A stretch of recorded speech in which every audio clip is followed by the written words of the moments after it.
time for some optimism. Give me your third favorite pick from this class. 10 players. Third favorite. So my third favorite pick from this class would probably be Pierre Strong. Now, I don't love it, but he's probably my third favorite because he gives you some juice. And I do think that's an important enough position in their offense. And it does, even though the running back position is the running back position, he does catch the football. And I think that's probably what he'll be asked to do here. And it's a position you're probably going to have a need, if not right now, very soon. You know, James White said over the weekend, he told Patriots season ticket holders that he's still got a ways to go before he's going to be cleared to play.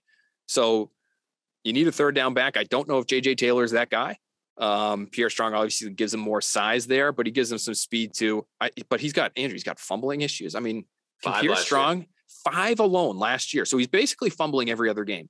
And now he might be the replacement for the guy who literally never fumbles in James White. That, again, that's my third favorite pick, but I have some serious issues with that one. Yeah, I'm glad you said Pierre Strong. I had him as number 3, so I'll skip to my number 2. And I think this is emblematic of the draft class. It was Marcus Jones. And he's 5'8". If he's 2 inches taller, this dude has some of the most fun film of any prospect I watched over the last couple of months. It was just, he fits physically. They have a need there. You can't trust them to play outside. And that's where they need help, because Jonathan Jones, undrafted, we talked about their success with undrafted corners. It's easier to find those guys a little bit smaller and quicker. Miles Bryant, same guy, but he's still so fun. And I think will have an impact specifically as a returner that he still comes to be my second favorite in this class. He's my first favorite. He's the best for me, just because of where the position matched up with the value and the versatility that he brings. You talk about everything. He's just so dynamic. And so if you're looking for guys to make plays, just special teams, offense, defense, it doesn't matter. We need somebody who could break a game open somehow. I think that was a good investment in the third round. He flies. And I do think too, maybe this is what they have in mind with these smaller corners, Andrew. They just saw 2 water bug freak athletes go down to Miami. And you have to match up with those guys twice a year. And even if you have a longer corner who's a good athlete, it's hard to keep up with those guys because they're so low cut and they can change direction so quickly. Like, I felt like this was a good investment for a variety of reasons, but I put that near the top of the reason. So he's my number 1. My number 2 is actually Cole Strange, believe it or not. Because at least he's going to start for you, Andrew. And at least, even though it's an overdraft in terms of how the rest of the league viewed this player, at least he's going to play. And I'm not sure about the rest of this class. So that's sort of where I'm at. It's a low bar, but that makes him my second favorite. Well, if you feel bad about that low bar, do not, because my favorite pick, and this is not entirely serious, was their last pick, Andrew Stuber out of Michigan. Oh, Stuber. He's just a local guy. That and I found this out after the draft. I covered him for a hot second, 2 months doing high schools. I knew this. He's a Connecticut guy. You like him because he's a Connecticut guy. Out with it. Darien is not where I grew up in Connecticut. Okay. I'm not popping out of the womb with a lacrosse stick in my hand, salmon colored shorts the rest of my life, wherever I go. Not that you would know anything about that, but he's an investment that if it doesn't pan out, he's a 7th round pick.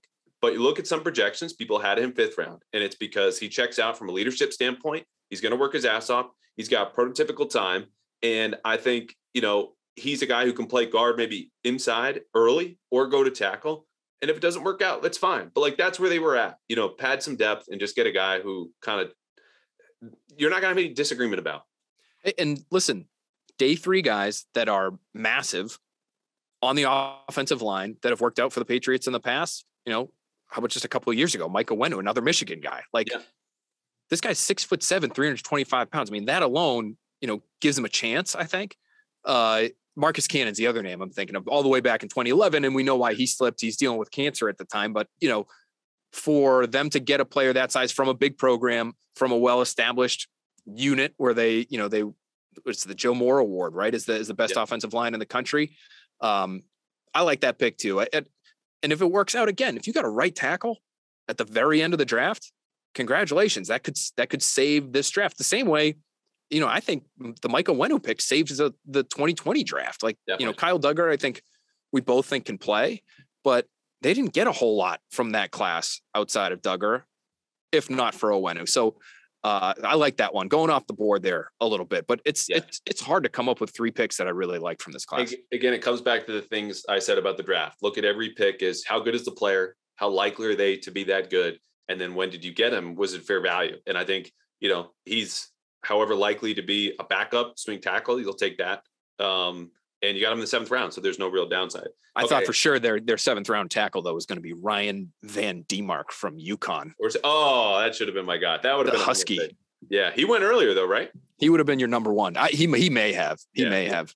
By that point in the draft, I don't know. I might have been comatose. All right. Well, but you got to go. So we'll do this really quickly. 3 least favorite picks for me. Number 1 was Kevin Harris, running back out of South Carolina. We talked about positional value. I think he's better than a 5th round pick talent-wise. You just didn't need him. 2 is Zappy. He's not going to help you this season. He's a guy I most saw as 6th, 7th round. No toolsy there that you can develop. And in my opinion, if you're going to sit a guy, find a guy you need to develop with some plus tools, not someone who's kind of polished and ready to go at this point. And number 3 for me was Taekwon Thornton. I just mentioned the receivers already on the board at that time. You got faster, but if he's not on the field, it doesn't really matter. So in my mind, Sky Moore, George Pickens, and maybe even Alec Pierce went a little bit better, but we'll see. I could be wrong. Thornton to me is the worst. I'll kind of go in reverse order, but that to me, I asked one personnel executive that I know thought Cole Strange was overdrafted and asked him, is this as big a reach as what happened the night before? Maybe even bigger. So to hear that and see the receivers that go off immediately thereafter, that to me is the toughest one. And again, you're rolling the dice on a body type that just does not work all that often in the NFL. 6'2", 180 pounds, 8-inch hands. I mean, you're really praying that he can save this draft class. I don't know if he has the body type to kind of answer those prayers. I would go Zappy as my second least favorite pick. And then my least favorite is Jack Jones, because I don't know how that works. You're that light. You're not an elite athlete. Calvin Austin from Memphis, the receiver, right? Special athlete. Special athlete. He's tiny, but at least he gives you incredible juice. You're not getting that from Jack Jones, as far as we can tell.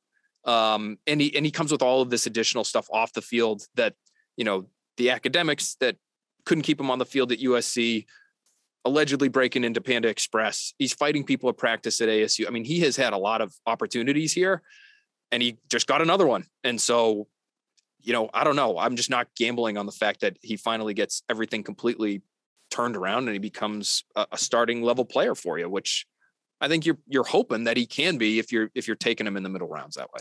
And it's a fine gamble, but just maybe 2 rounds later, maybe 3. Yeah, right. I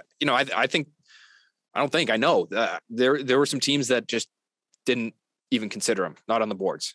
So, and that happens, right? Like, I know there were teams that didn't have Juwan Bentley on their boards because he's just too damn big, right? It just doesn't fit certain systems. Right. Yeah. But it speaks to just where they went. Like, I tweeted the first night, the Patriots don't give a flying about what the other teams think. And that's fine, but it helps you determine when you can get guys. That's when it matters how they see prospects, not because you should adopt that opinion, but use it to inform your decision of when you can take them.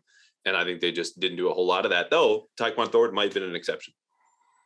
Yeah. And that to me, again, I have as my least favorite pick of the draft, but if it works out, you save the entire thing. And so I'm glad that we can do this stuff now. Like, I understand the people who look at, we're doing draft grades here. We did them for every pick. We'll do an overall draft grade for this class a little later today on NBC Sports Boston. I think it's fine. Like, it's just, it's a good time to assess the decisions based on, for you to say, or anybody to say that we can't grade them now would indicate that we have no information on any of these guys, and that anything that they've done in their careers in college is just completely not predictive at all of what they'll do at the NFL. Right. So then what are any of us doing here following this thing in the first place? It is a crapshoot. I will say that, but you can still make an assessment of what the decision was, especially given what the decisions that happened around a given team were. So it's all fun. I think it's all worthwhile. We'll all end up being wrong, but that's okay. That's why we do this. Yeah. Just think of it probabilistically, like, just in terms of odds. Was this a good bet Did it have good odds? Are you putting a bet on a good player who could become great? Or was it someone you could have gotten later? Like, that's how you have to look at it. Last one, we'll get you out on this since you mentioned the grades. Give us a range. You teased a little bit later in NBC Sports Boston. Is this going to be in the C range, the D range? Do you know yet? It's going to be between a flat C and a flat D. I'll give you that. Okay. It's going to be down there. What about you? Where would you put this? D plus. It's just, I don't think these were good bets. And the ones that you made that have, pretty high likelihood of panning out, Cole Strange, I think will be a player. You kind of put yourself in that position in the first place, like you took 2 steps back to make 1 step forward, and a guy you might've been able to get a little bit later, and maybe they're right and we're wrong, but I think we just have to see it. I think they didn't do a whole lot to help themselves in 2022 or 2023. And that's the window now. Mac Jones's rookie contract is getting closer to expiring every single day.